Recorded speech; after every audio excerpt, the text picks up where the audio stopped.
صلی اللہ علیہ وسلم نے ارشاد فرمایا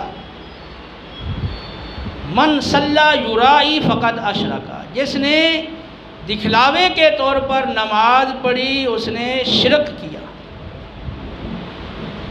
من صام یرائی فقد اشرک، جس نے دکھلاوے کے لیے روزہ رکھا اس نے شرک کیا۔ من تصدق یرائی فقد اشرک، جس نے دکھلاوے کے طور پر صدقہ کیا اس نے شرک کیا۔ آپ نے مختلف احادیث صحیحہ کی روشنی میں ملاحظہ فرمایا کہ وہ عمل جو خالصتاً اللہ کی رضا کی خاطر کرنے کی بجائے لوگوں میں شہرت پانے کے لیے، لوگوں میں اپنی نیک نامی بڑھانے کے لیے